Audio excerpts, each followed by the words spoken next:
Assalamualaikum warahmatullahi wabarakatuh. Waalaikumsalam warahmatullahi wabarakatuh.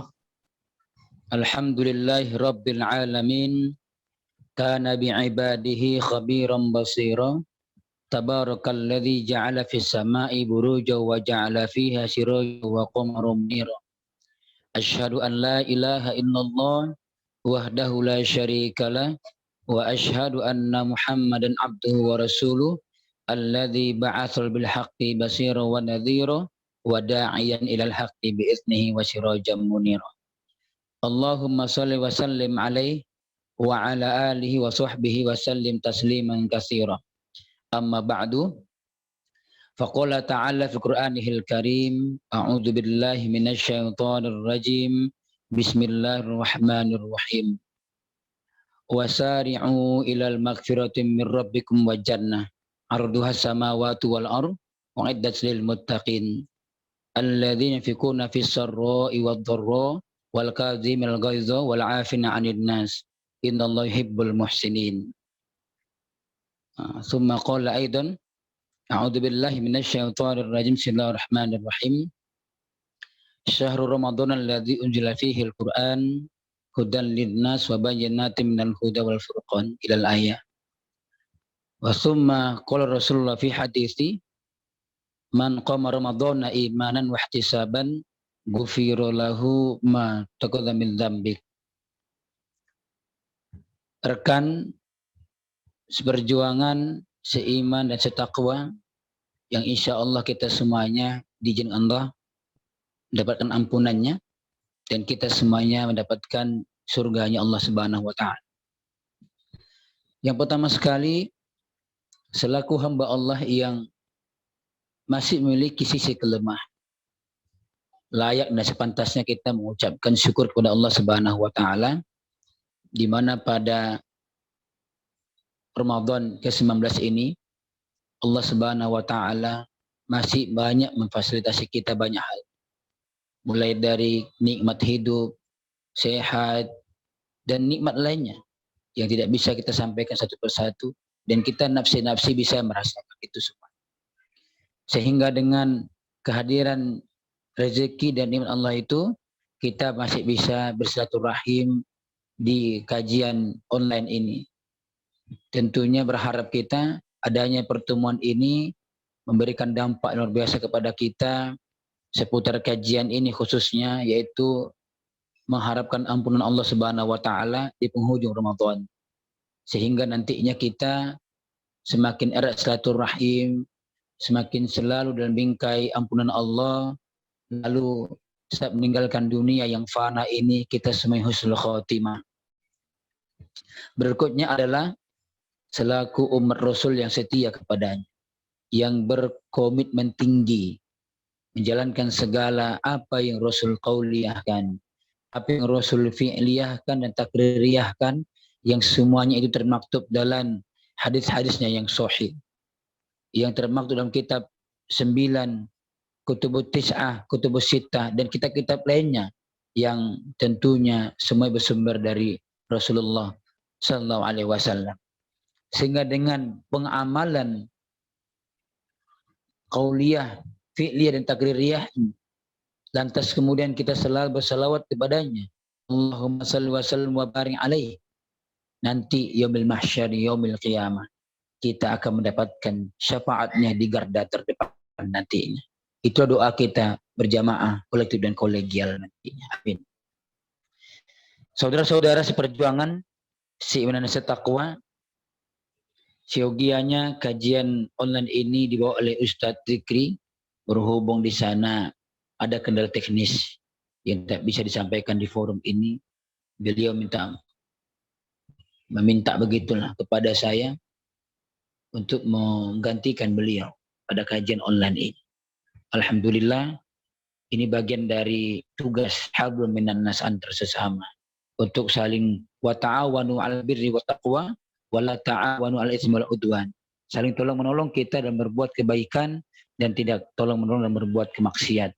Termasuklah ini membantu rekan kita yang di Niasana, yaitu Ustadz Zikri, SOC MKOMI, Insya Allah tidak kalah pentingnya kajian ini, walaupun mewakili sifatnya, namun pesan dari beliau kepada kita adalah sampaikan kirim salam saya kepada seluruh hadirin kajian online ini.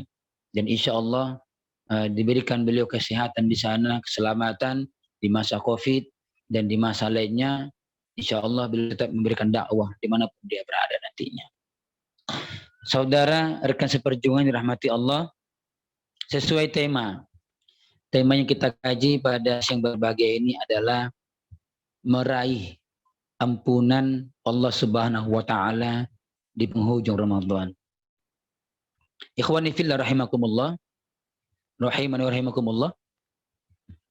Kita tahu bahwa bulan Ramadan ini bulan sangat istimewa, difasilitasi Allah Subhanahu wa taala sehingga saking mulianya bukan hanya kita disuruh berpuasa saja, tapi ada khasiat, ada peristiwa luar biasa di bulan Ramadan ini, yakni turunnya Al-Quran.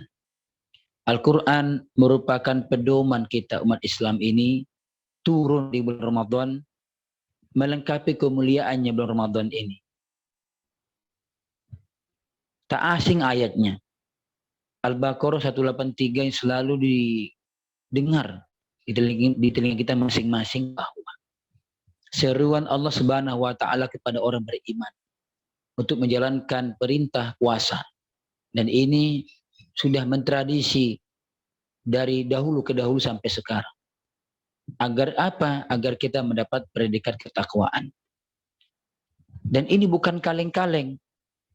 Perintah ini adalah perintah yang diturunkan di saat seluruh penduduknya beriman kepada Allah, yaitu di Madinah. Karena kalau dia di Mekah diturunkan, tentu awal bunyi ayatnya adalah ya ayuhan nas, bukan ya ayyuhalladzina amanu. Kalau beranjak di Mekah itu segala awal ayat yang Allah turunkan itu diawali dengan ya ayuhan nas. Dan semuanya intinya tentang tauhid. Sedangkan yang turun di Madinah itu adalah himbauan untuk beribadah kepada Allah dan diawal dengan ya ayyuhalladzina, orang-orang beriman. Jadi kita yang beriman kepada Allah Subhanahu wa taala, yang ingin mendapatkan ampunan Allah Subhanahu wa taala, maka PR utamanya di bulan Ramadan ini adalah berpuasa. Bila tidak ada ujur, tidak ada halangan yang membolehkan untuk tidak berpuasa, maka wajib berpuasa. Tapi ada ujur, ada halangan yang dibolehkan untuk tidak berpuasa. Dan itu lanjutan ayat 183, yaitu 184, yang menerangkan tentang ada orang sakit, ada orang di perjalanan, ada ibu hamil, ada ibu menyusui. Itu merupakan rukhsah bagi mereka yang memiliki ujur tersebut, boleh tak berpuasa. Sedangkan kita yang tidak memiliki ujur itu wajib berpuasa. Rekan seperjuangan, seiman dan setakwa yang dirahmati Allah. Karena kita telah tahu dalilnya, yang selalu kita dengar saat bulan suci Ramadan tiba. Yang kedua, ada lagi dalil tak kalah hebatnya, yang menguatkan kepada kita bahwa hadis ini sangat penting untuk ditelaah. Agar kita tahu inti dari kajian pokok yang kita bahas pada siang berbahagia ini. Hadisnya yaitu yang diriwayatkan oleh Bukhari Muslim, nomor hadisnya nomor 37. Di Fathul Bari nomor 38. Apa bunyi hadisnya? Man qama ramadhana imanan. Ada lagi yang lain versi man qama ramadhana imanan. Barang siapa yang mendirikan, menjalankan bulan suci Ramadan imanan wahtisaban, dengan iman dan dengan perhisapan, dengan perhitungan yang jeli, gufirolahu ma taqalla min dzambik, Allah akan ampuni dosa-dosa yang terdahulu. Rekan seperjuangan rahimani wa rahimakumullah, dari dua dalil ini ada dalil yang paling terakhir ini kita kaji yang paling dalam. Siapa mereka yang mendapatkan ampunan Allah Subhanahu wa taala? Yaitu mereka yang menjalankan Ramadan dengan baik, yang dua ini. Pertama imanan. Imanan. Yang kedua wahtisaban. Ihtisaban. Yang pertama keimanan. Keimanan ini, saudara-saudara seperjuangan, di dalam Al-Quran Al-Baqarah, di ayat pertama itu telah dijelaskan secara gamblang kepada kita. A'udzu billahi minasyaitonir rajim. Bismillahirrahmanirrahim. Alif lam mim. Dzalikal kitabu la raiba fihi hudan lil muttaqin. Alladzina yu'minuna bil ghaibi wa yuqimuna as-salata wa mimma rajaqnahum yunfiqun. Alif lam mim. Dzalikal kitabu la raiba fihi hudan lil muttaqin. Yaitu mereka yang mengimani tidak ada keraguan kepada kitab, yaitu Al-Quran. Mereka lah orang-orang yang bertakwa. Lanjutannya, mereka yang percaya kepada yang gaib. Kemudian mereka melanjutkan aktivitas gaib tadi didalami dengan ritual ibadah, yakni mendirikan solat dan menginfakkan harta mereka. Saudara seperjuangan, rahimani wa rahimakumullah. Yang pertama ada keimanan ini sebagai landasan agar kita mendapatkan ampunan Allah Subhanahu wa taala.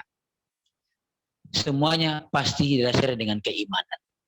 Mustahil ada orang ingin sekali minta ampunan Allah tapi tak beriman. Mustahil itu. Karena landasan pokoknya kita untuk mendapatkan ampunan Allah adalah mengimani sesungguhnya kepada Allah Subhanahu wa taala.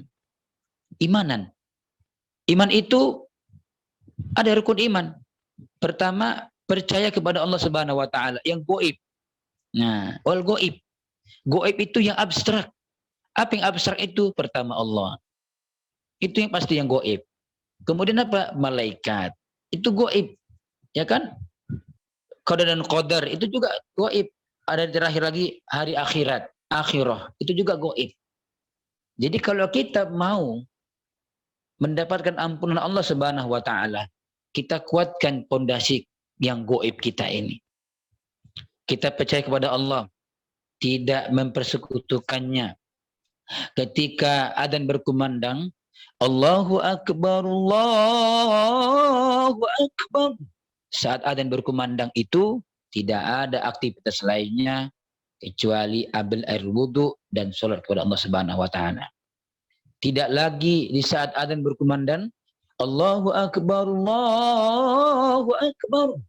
Kalau ada yang main handphone, kalau ada yang masih beraktivitas di lain untuk menyegerakan sholat, maka sesungguhnya itu yang kurang beriman kepada Allah Subhanahu wa taala. Karena dia jelas dia menyegerakan beribadah kepada Allah. Karena dia percaya kepada yang gaib. Tidak mempersekutukan Allah kepada apapun. Tapi ketika ada orang, ketika adzan berkumandang, tapi masih main handphone dia. Berarti tanda kutip, di situ ada pergeseran makna tauhid yang diesakannya, yaitu handphone. Al-handphoniyah. Ini yang disembah dia. Al-handphoniyah.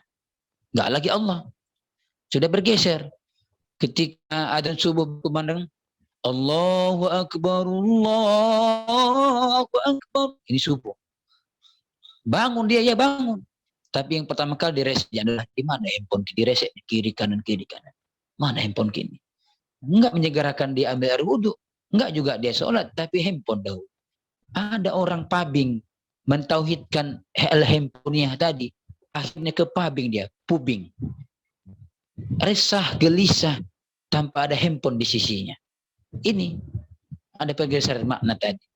Jadi kalau sudah orang yang beriman kepada Allah, kemudian beriman kepada malaikat, beriman kepada hari akhir, lalu beriman kepada qadar dan qadar, maka dipastikan ini modal pertama agar kita mendapatkan ampunan Allah Subhanahu wa taala, terlebih di bulan Ramadan ini. Kemudian yang kedua adalah wahtisaban. Wahtisaban ini adanya perhitungan, adanya kali-kali maksimal bagaimana dia bisa mengkhatamkan Ramadan tahun ini dan akhirnya dia mendapatkan ampunan Allah Subhanahu wa taala. Apa yang dia perhitungkan? Nah, ini menarik ini. Ini agak dalam kajiannya. Wahtisaban. Pertama, dia bangun niatnya bahwa Ramadan kali ini dia bukan ria. Kedua, dia bukan ikut-ikutan. Karena kawannya puasa, dia pun puasa. Karena kawannya ikut asrama subuh, dia pun asmara subuh. Ya kan? Kawannya ada yang begini, dia ikut-ikutan taklid. Ini yang kedua. Dia nggak taklid Ramadan itu. Sungguh-sungguh dia. Ya, yang pertama tidak ria, yang kedua tidak taklid. Betul-betul dia itu memulai dari niat awalnya adalah saya, ana, betul-betul Ramadan tahun ini sungguh-sungguh iman dan wahtisaban. Ini yang pertama niatnya diluruskan. Yang kedua, dia melakukan amalan lainnya. Ya, perhitungan tadi. Dia mengamalkan baca Quran. Sesuai dengan dalil Allah Subhanahu wa taala dalam Quran surah Al-Isra ayat 82. A'udzu billahi minasyaitonir rajim. Bismillahirrahmanirrahim. Wa nunazzilu minal Qur'ani ma huwa syifaa'un wa rahmatul lil mu'minin. Sesungguhnya kami telah turunkan Al-Quran itu sebagai syifaun, sebagai pelipur lara, sebagai anti galau, ya, bahkan rahmat bagi orang yang beriman. Ini dibaca, tahu dia bahwa Al-Quran itu merupakan sumber ketentraman jiwa, sumber ketenangan hati. Maka yang berikutnya adalah setelah dia pasang niat betul-betul, dia bacakan Al-Quran dengan baik. Ini. Kemudian yang kedua, ketika dia membaca Al-Quran dengan sungguh-sungguh, dengan baik-baik, dengan kajian yang luar biasa, dengan keimanan yang sungguh-sungguh. Didapatinya dalam Al-Quran itu ada perintah Allah tentang Ramadan, tentang puasa. Maka dia amalkan yang kedua adalah puasa dengan baik-baik. Ini dalilnya hadis riwayat Bukhari, nomor hadisnya 3565. Terkait tentang puasa.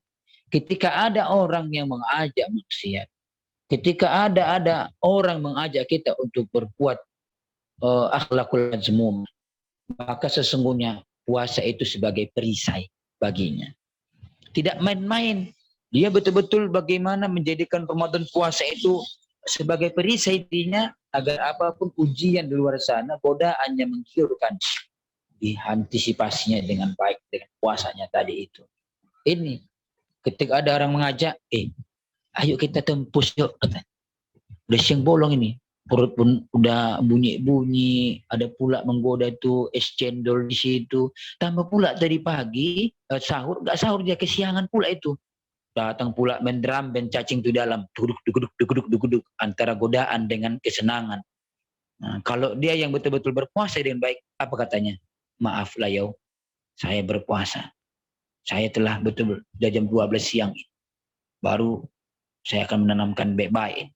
Tak boleh lagi. Saya dah betul-betul lah puasa ini. Kecuali kalau tadi jam 8 ente ajak tadi, oke aku batalkan. Nah, ini salah niatnya nih. Ini salah niatnya. Bagaimanapun kondisi, mau jam 8 pagi, mau jam 9 pagi, jam 12 siang, jam berapa.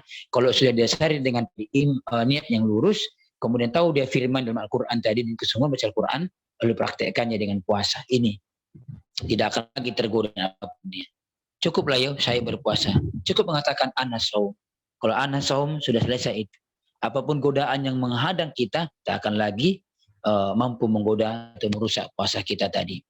Kemudian yang ketiga adalah setelah mereka memasang niat dengan baik, baca Quran dengan baik, lalu kemudian mereka berpuasa dengan sungguh-sungguh, lalu kemudian mereka yang berikutnya adalah memperbanyak istighfar. Ya, istighfar. Karena modal untuk kita mendapatkan ampunan Allah Subhanahu wa taala, jangan gengsi kita untuk beristighfar kepada Allah.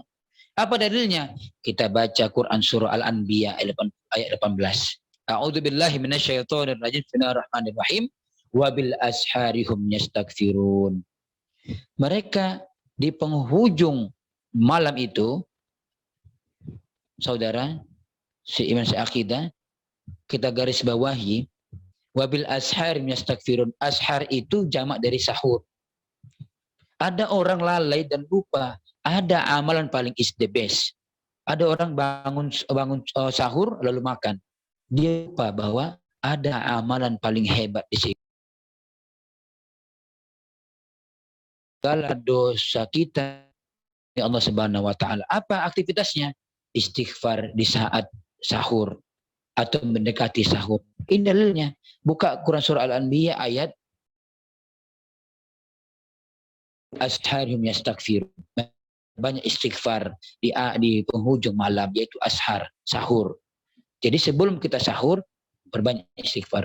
Astagfirullah, astagfirullah, astagfirullah, sampai seterusnya. Baru kita makan, menyantap makanan menjelang apa, mau sahur tadi. Ini. Karena kalau tidak istighfar, bagaimana kita mendapatkan ampunan Allah Subhanahu wa taala? Kita tidak membangun pondasi istighfar yang baik. Boleh Ustadz istighfar di luar sahur? Boleh. Tapi ada waktu yang sangat afdol di situ. Nah, ini Al-Anbiya ayat 18. Setelah mereka niat dengan baik, baca Quran, lalu dapat perintah Allah tentang puasa. Yang ketiga, mereka berpuasa dengan sungguh-sungguh. Kemudian setelah mereka sungguh-sungguh berpuasa, kemudian mereka istighfar. Istighfar, memperbanyak istighfar. Nah, kemudian setelah istighfar, mereka mengamalkan bangun qiyamul lail. Apa dalilnya Ustaz? Kita baca Quran surah Al-Muzammil ayat 6. A'udzubillahi minasyaitonir rajim. Bismillahirrahmanirrahim. Inna nasyiatal lail hiya asyaddun wa muqila. Sesungguhnya bangun malam itu sangat mampu menghilangkan kegalauan, dan setiap kalimat di qiyamul lail itu sangat berkesan di sisi Allah. Saudaraku, ikhwani fillah rahimakumullah,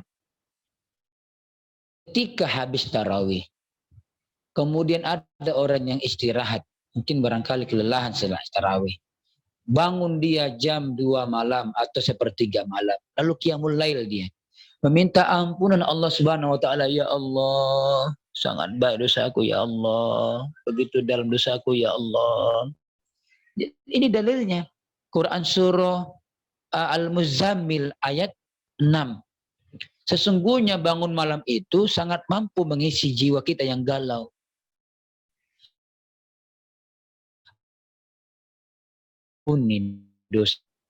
Karena di saat itu Allah turun di arsy-Nya. Dilihatnya siapa hamba Allah yang bangun itu,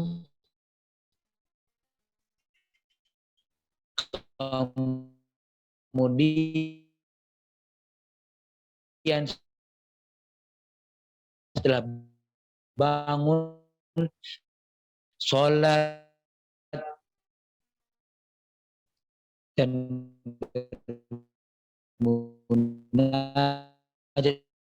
am hasibtum an tadkhulal jannata walamma ya'tikum masalul ladzina khalu min qablikum massatuhumul ba'sa'un wad-dharra'un wazulzilu hatta yaqula ar-rasul wal ladzina amanu ma'ahu mata nasrullah ala inna nasrullahi qaribun.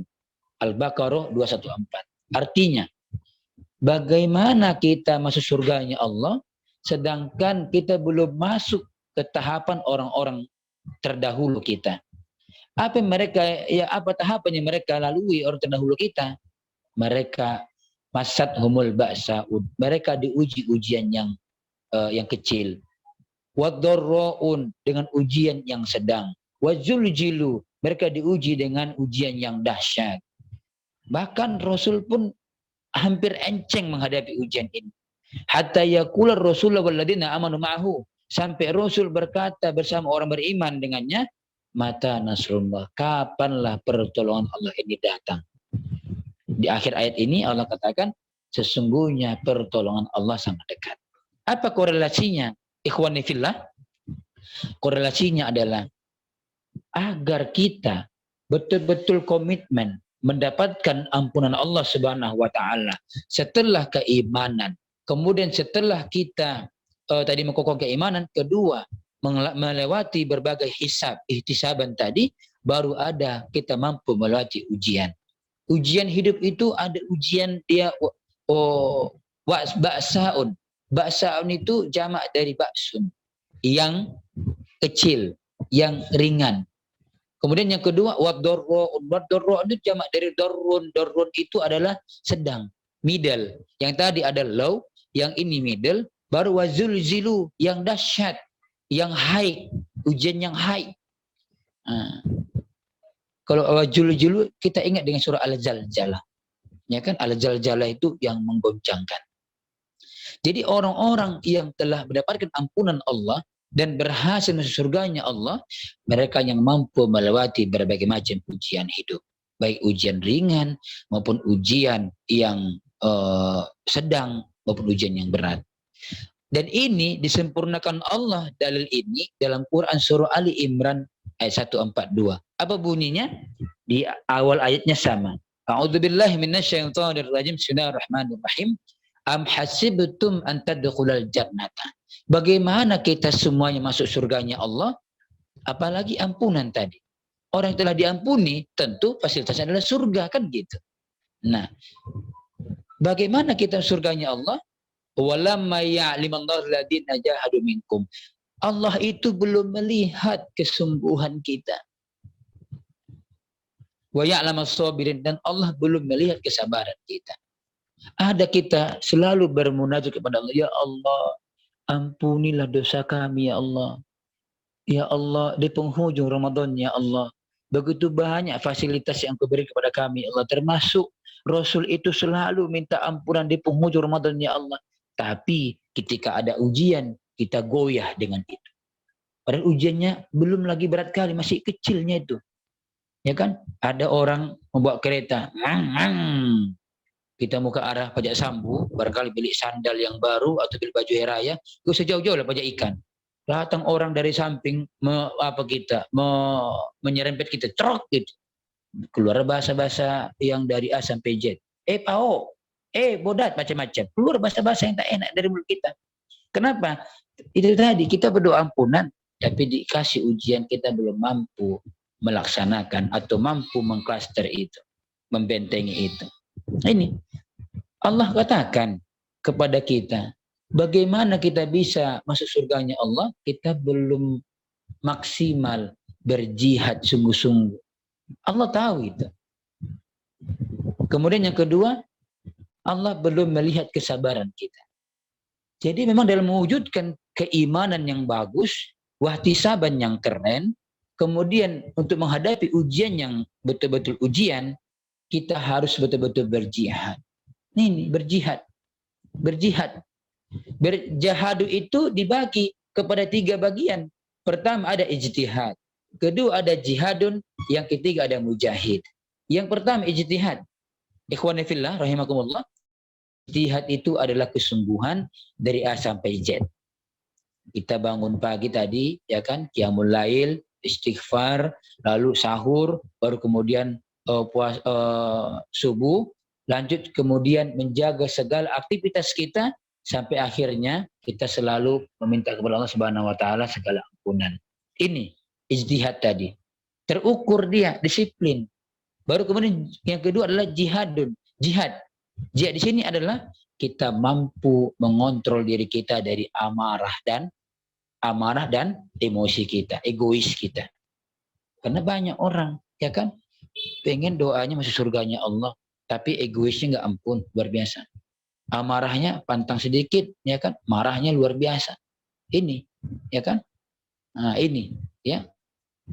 Kemudian, ikhwan rahimakumullah, setelah kita tadi melewati berbagai tahapan agar bagaimana ampunan kita diterima Allah Subhanahu wa taala, selain keimanan, kemudian wahtisaban, kemudian kita bagaimana melewati berbagai ujian hidup, kemudian bagaimana kita bersungguh-sungguh melewati itu semuanya dan bersabar, ya kan? Dan bersabar melewati segala itu semuanya. Ada tak kalah pentingnya lagi. Kita buka Quran surah Ali Imran ayat 133 sampai 134. Tadi Ustadz bacakan di mukaddimah, di awal itu. A'udzubillahi minasyaitonirrajim. Bismillahirrahmanirrahim. Wasari'u ilal magfiratin min rabbikum wa jannah. Bersegeralah kamu kepada ampunan Allah, ya, dan surganya. Arduha samawati wal ard. Bagaimana luasnya surga Allah itu? langit dan bumi. Bagi siapa itu? Uiddat lil muttaqin. Itu diperuntukkan bagi mereka yang bertakwa. Jadi mereka yang bertakwa itu adalah mereka yang pertama betul-betul siam, ya kan? Betul-betul puasa. Kemudian kedua adalah setelah mereka betul-betul puasa tadi, mereka bertakwa itu adalah mereka yang benar-benar meminta ampun kepada Allah Subhanahu wa taala, ilal magfirah, ya kan? Kemudian apa yang dilakukan agar mendapatkan magfirahnya Allah dan surganya? Alladzina yunfikuna fis sarra'i wad dharra. Mereka yang menginfakkan.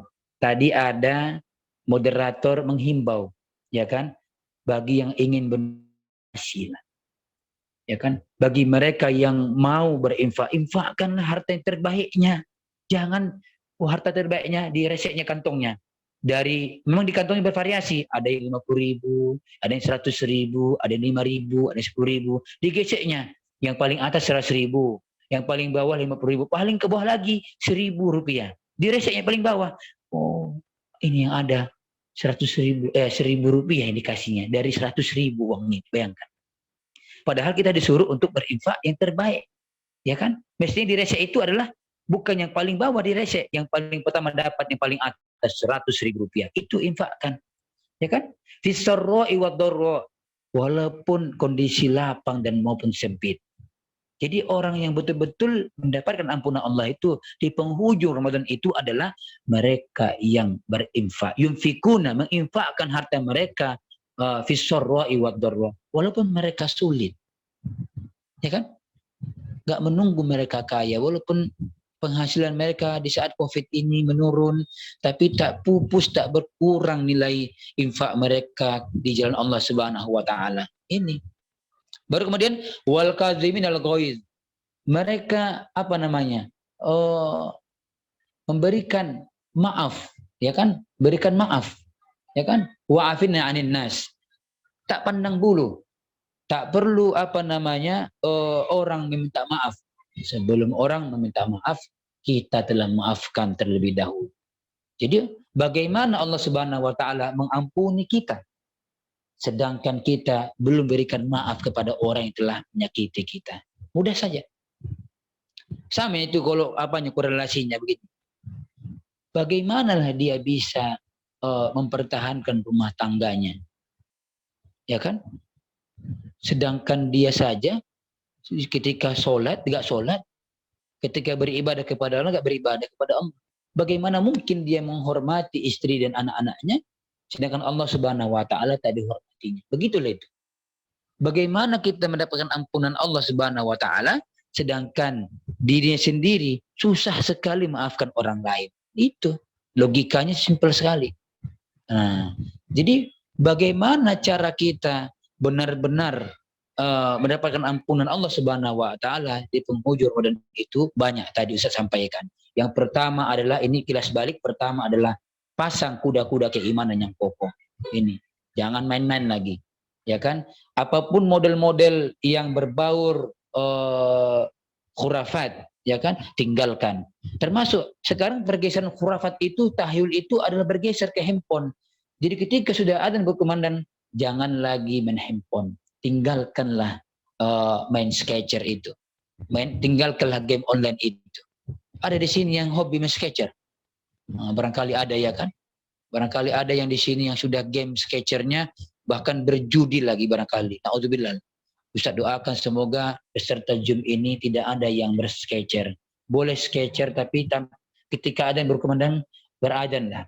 Boleh sketcher tapi jangan berjudi. Kalau hanya sebatas untuk menghilangkan penat, misalnya kita lelah mengerjakan tugas makalah, tugas dosen, boleh menghilangkan jenuh untuk bergame, tapi jangan berjudi, jangan pula melalaikan waktu. Ketika sudah adzan berkumandang, maka pasang keimanan yang kokoh, sholat tepat waktu, dan seterusnya. Itu. Yang kemudian kedua adalah wahtisaban, penuh dengan kali-kali. Pasang niat yang bagus, dia puasa, tidak ikut-ikutan, tak taklid, kemudian dia baca Quran dengan baik, puasa dengan sungguh-sungguh, dia istighfar, memperbanyak istighfar, ya Allah, banyak kali dosaku ya Allah, habis istighfar, lalu kemudian dia qiyamul lail, memperbanyak qiyamul lail, Lalu kemudian setelah itu semuanya ihtisaban, yang berikutnya adalah dia mampu melewati berbagai macam ujian. Apakah ujiannya yang low, ujiannya middle, atau ujiannya yang high, juljilu tadi. Lalu kemudian terakhir adalah dia bagaimana mampu berjihad dengan baik, ya kan? Berjihad dan bersabar menghadapi segala ujian hidup. Kemudian yang terakhir adalah mereka yang mendapatkan ampunan Allah Subhanahu wa taala, mereka yang selalu berinfak. Kemudian mereka memberikan maaf kepada orang lain sebelum orang minta maaf ke dia. Nah, itulah kajian singkat kajian online ini terkait tentang cara di penghujung Ramadan kita mendapatkan ampunan Allah Subhanahu wa taala. Karena ini pun sesungguhnya telah dilakukan Rasulullah SAW kepada kita sebagai contoh. Rasulullah lakukannya itu, sehingga wajar saja Rasul itu tidak diberikan akses berdosa. Yang dia maksum itu bukan bebas dari dosa, tidak dikasih berdosa. Maka Aisyah radhiyallahu anha itu melihat Rasul itu sholat sampai kakinya bongkak, tumitnya itu merah. Apa kata Aisyah? Wahai suamiku ya Rasulullah, sudah jelas sekali engkau dapat surganya Allah, tapi engkau tetap sholat. Itu kenapa ya Rasulullah? Istirahatlah. Apa kata suaminya Rasulullah? Wahai istriku, ini sebenarnya bentuk syukurku kepada Allah Subhanahu wa taala. Dari semua penghuni bumi saat ini yang sudah dijamin surga oleh Allah Subhanahu wa taala, diriku sendiri. Itulah luar biasanya amalan Rasulullah sallallahu alaihi wasallam, bagaimana dia mendapatkan ampunan di penghujung Ramadan. Insya Allah kajian ini bermanfaat buat kita sekalian. Mana tahu ada diskusi, ada pertanyaan yang menarik ataupun tidak menarik yang sangat penting ditanyakan, silahkan. Karena kita di sini diskusi dan bersama-sama kita nantinya di penghujung Ramadan ini, bahkan di bulan-bulan lainnya, kita selalu mendapatkan ampunan Allah Subhanahu wa taala. Demikian saya serahkan kepada moderator. Fasabiqul khairat. Wassalamualaikum warahmatullahi wabarakatuh.